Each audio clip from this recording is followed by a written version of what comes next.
The cup slammed against the marble counter with such force that the lid cracked. "Do it again." The woman's voice sliced through the morning bustle of the Kingswell Tower Cafe like a blade through silk. She stood in a tailored ivory blazer, designer bag hooked at the elbow, one manicured hand still extended from the throw. Around her, the usual rush of executives and assistants slowed to a careful, watchful crawl. No one spoke. No one moved. They simply watched. Naomi Sinclair set down the cloth she had been using to wipe the steam and looked at the cup on the counter. A flat white, oat milk, to pumps of vanilla, served at exactly the right temperature. She had made it perfectly. She knew it. The woman knew it too. I said, "Do it again. The foam ratio is off. I don't pay premium prices to drink something a college dropout could make." A quiet, nervous laugh drifted from somewhere near the leather seating area. Naomi didn't bother to look for the source. She reached for a clean cup. Behind the woman stood Derek Harlan, Director of Strategic Development and third in line for the company's incoming presidency. He watched the exchange with the relaxed half-smile of a man who had never once been told no. His girlfriend, Lila Montclair, had come to meet him for his morning break. She was performing for him now with the confidence of someone who believed the world arranged itself around her comfort. "You should smile when you're making it," Lila said, leaning slightly against the counter. "It helps with the energy. I can always taste when someone's unhappy." Naomi said nothing. She positioned the portafilter, tamped the espresso, and began to pull. Derek finally spoke, not to Naomi but just loud enough for the room. "She's particular. Don't take it personally." As though that settled it. Naomi placed the new cup on the counter without a word. Lila picked it up, took one sip, and tilted her head slowly, as if considering whether to let it pass. "Better," she said at last. "See, all you needed was a little correction." She walked toward Derek with the cup, and the room quietly exhaled and returned to itself. An intern named Jasper Reed, still new to the role and carrying the particular anxiety of someone trying not to be noticed, watched from the end of the counter. He caught Naomi's eye for just a moment. She gave him nothing, no anger, no relief, just stillness. What Jasper didn't know, what none of them knew, was that the woman behind that counter had walked into Kingswell Tower not long ago carrying a resume that didn't exist, a barista certification pulled from a community program, and a singular, deliberate purpose. Naomi Sinclair was the founder and chief executive of Kingswell Group. She had built it from a single logistics consultancy operating out of a borrowed office into a corporation managing multiple verticals across many countries. The company was approaching a pivotal internal restructuring, a billion-dollar expansion that would require appointing a new company president. That appointment would shape Kingswell's next decade. Naomi had learned, more than once in her career, that the most dangerous thing about power was the people who orbited it. Titles told her what a person could do. She needed to know who they truly were, so she had done what very few leaders were willing to do. She came down. The cafe at the base of the tower served every floor. Executives passed through it several times a day. It was the one place in the building where rank became invisible, or should have.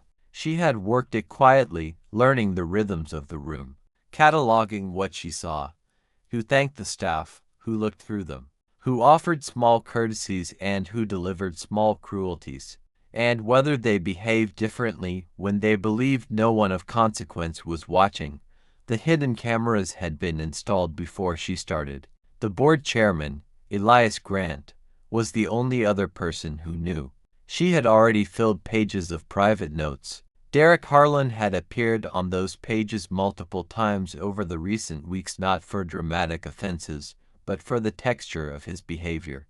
The way he left cups at the edge of the counter rather than the collection point, always just far enough to be inconvenient but close enough to maintain deniability.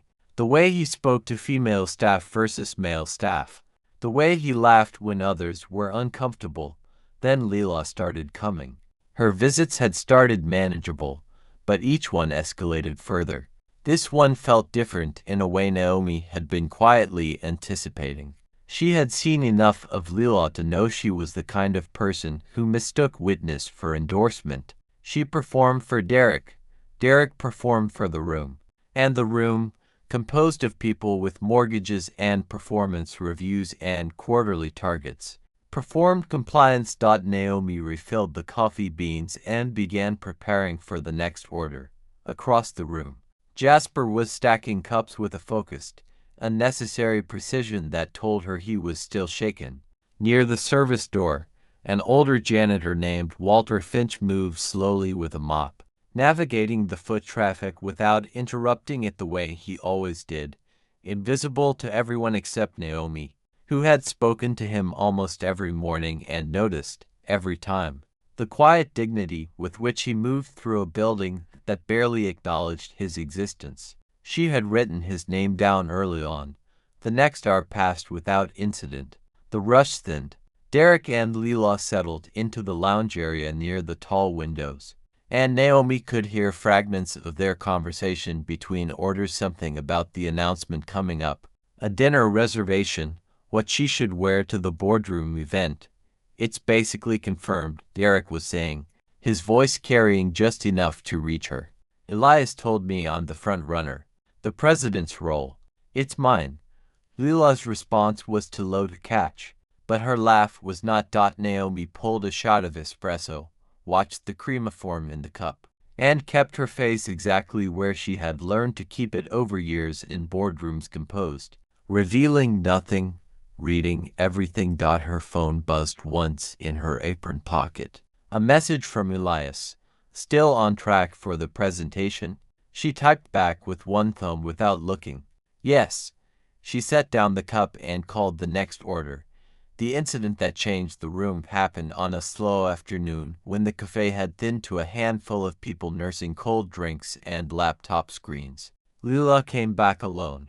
She walked in with the particular energy of someone who had been waiting for an audience to thin, not because she wanted privacy, but because she wanted control of the stage. She approached the counter without joining the queue, stepping around a young receptionist named Clara Simmons who had been waiting quietly.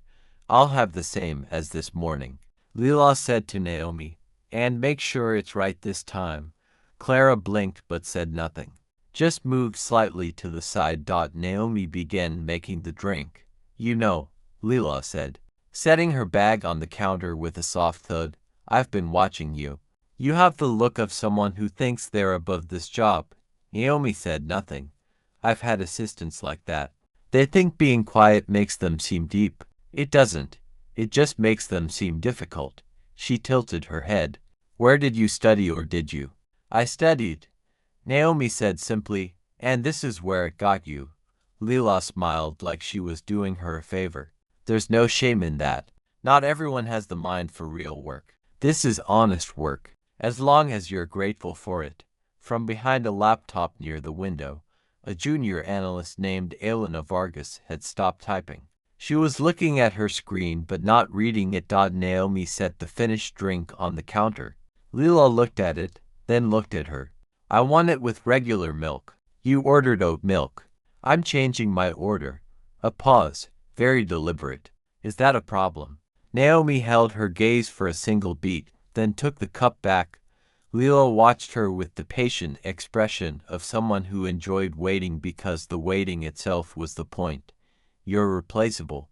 You know," she said conversationally, as though she were remarking on the weather. "Every single person in a job like this is replaceable. I'm not saying that to be cruel. I'm saying it because I think you need to hear it. People in service positions sometimes develop an inflated sense of their own importance." Walter, who was passing behind Lila with his cart, paused. He looked at her slowly, then looked at Naomi. "Ma'am," he said quietly, "there's no need for that kind of talk." Lila turned to look at him the way someone turns to look at a sound they're deciding whether to acknowledge. "Excuse me." "She's doing her job," he said. "Speak to her properly." The room was still.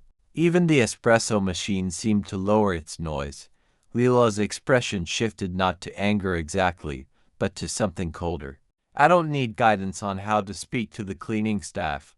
Walter looked at her for one more moment. Then he nodded once, slowly, and moved on with his cart. Not in defeat, but in the particular way of someone who has said what needed to be said and doesn't require anything from the response. Naomi placed the new drink on the counter without a word. Leela took it, looked at her, and left. Naomi turned to the sink and ran the cold water. Behind her, Clara, who had still been waiting, stepped up to the counter. She spoke in a low voice. I'm sorry about that. She had no right. Naomi looked at her for a moment. What would you like? Clara blinked, then gave her order, and Naomi made it. But she had already reached into her apron pocket, pulled out the small notebook she kept there, and added 2 names.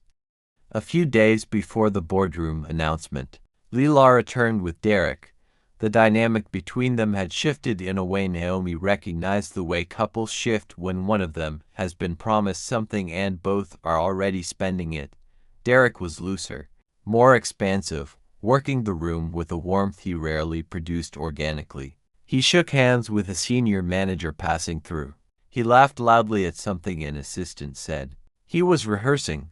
Leela moved beside him with the ease of someone who had fully arrived. They ordered. Naomi made the drinks.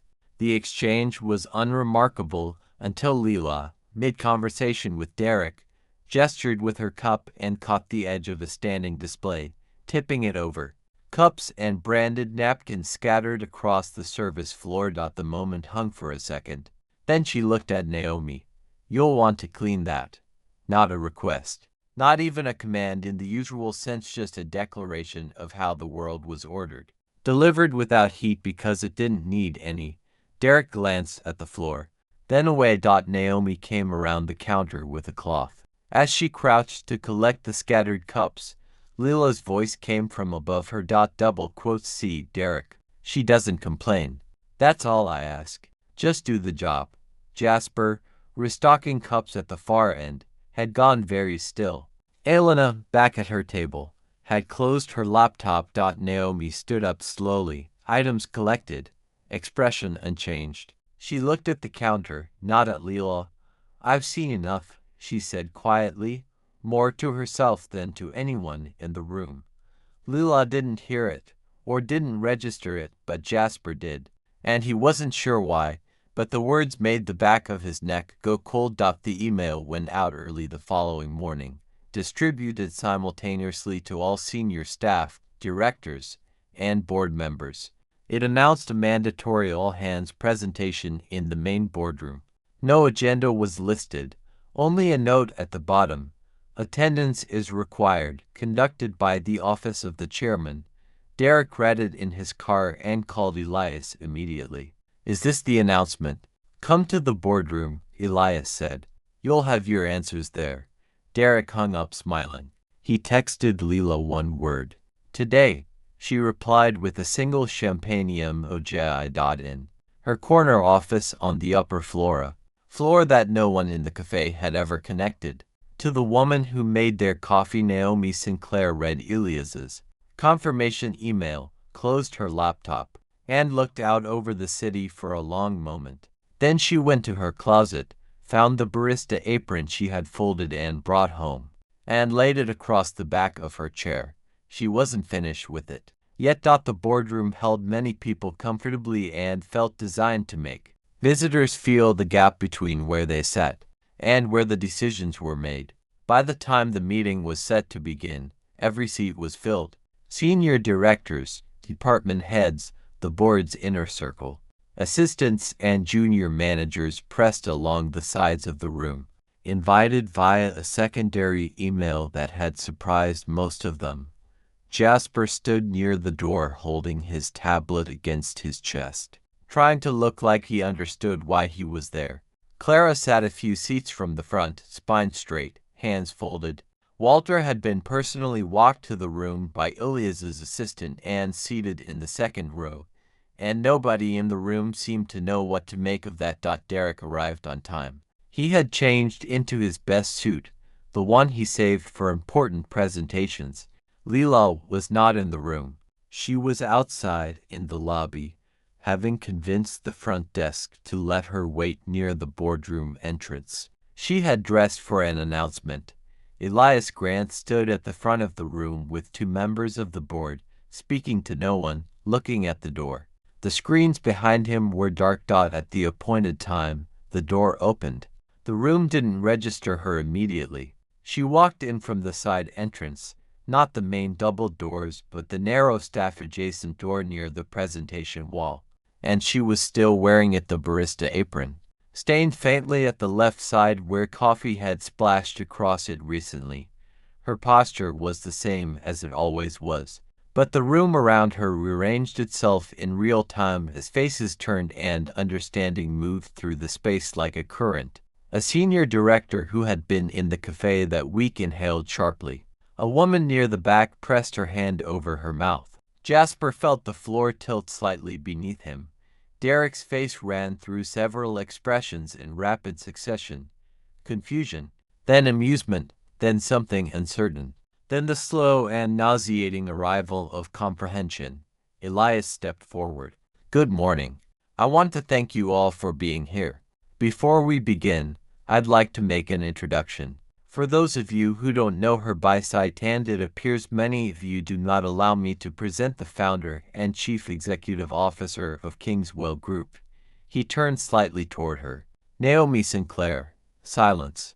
Not the polite silence of a formal introduction. The held breath, silence of a room in which multiple people were simultaneously recalculating everything they had said and done in the recent weeks. Naomi moved to the podium without hurry. She set a small notebook on the surface, the same one from her apron pocket, slightly worn at the corners, and looked at the room.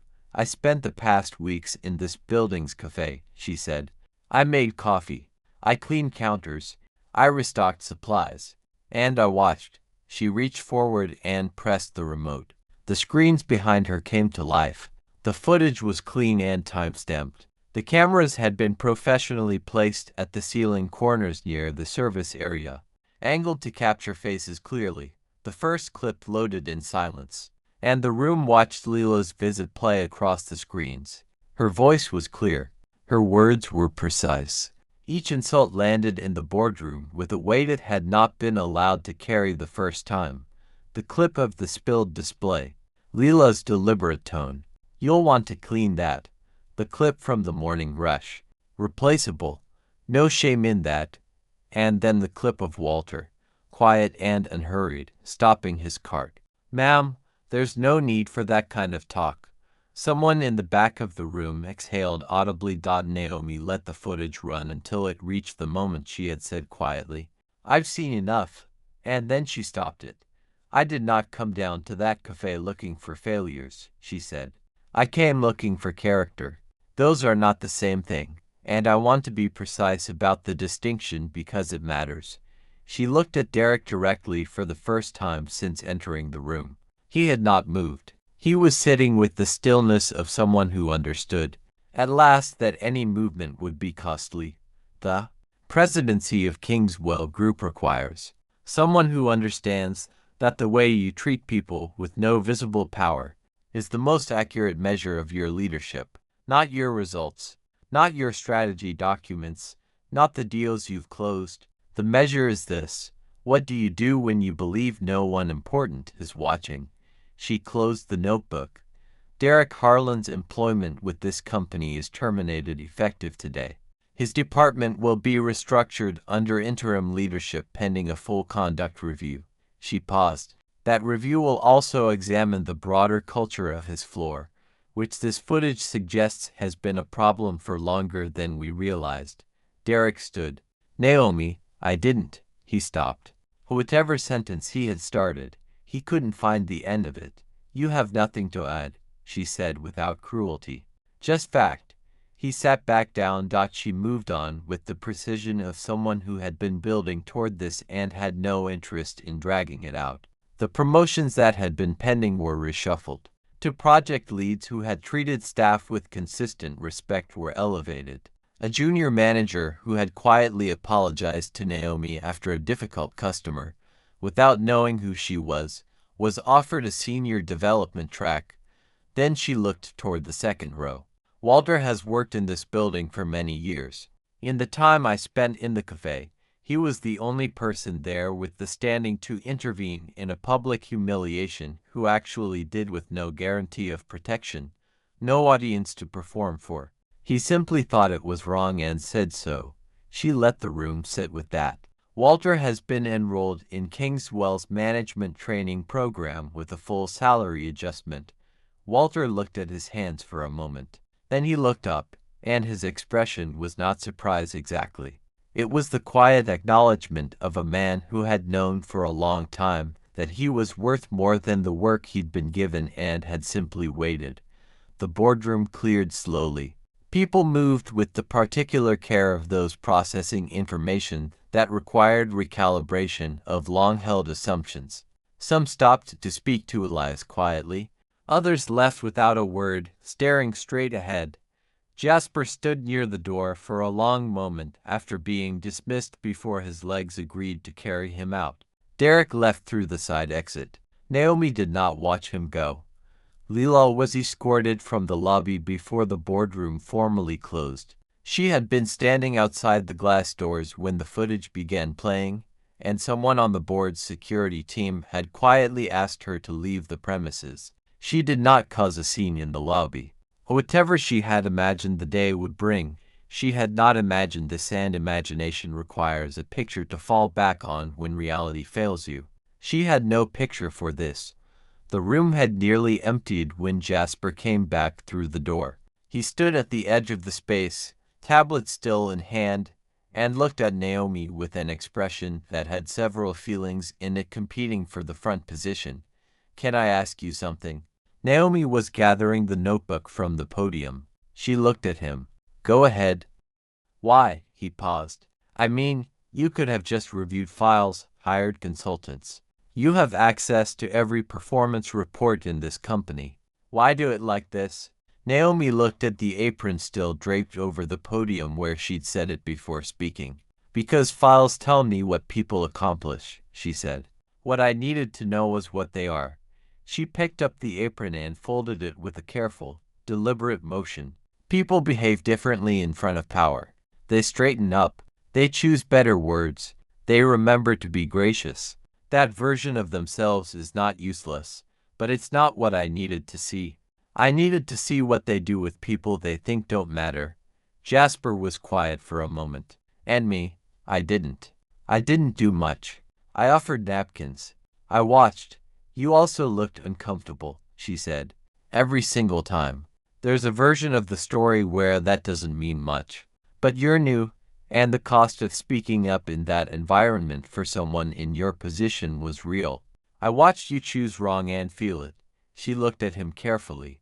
"That tells me you'll choose differently when you have standing to protect you."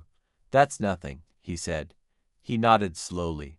"Then, because he couldn't help it, I recognized you the second week. I'd seen you in the company newsletter." "I know," she said. "You didn't say anything." He blinked. "You knew." "You avoided eye contact with me for a couple of days afterward," she said. "And then you went back to normal. That also told me something."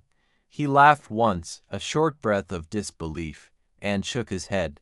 He thanked her and left. The room was empty now. Naomi stood alone with the afternoon light coming through the tall windows, the same light that reached the cafe many floors below. She thought about Walter moving through the building for many years, quiet and consistent, waiting for a room that saw him. She thought about what it cost an organization to waste that. She picked up her notebook and walked out of the boardroom. The apron she left on the table. She didn't need it anymore. The work it had been hired to do was finished. If this story moved you, share it with someone who believes respect should never depend on status. Subscribe for more powerful stories about hidden truth, earned consequences, and the people others underestimate.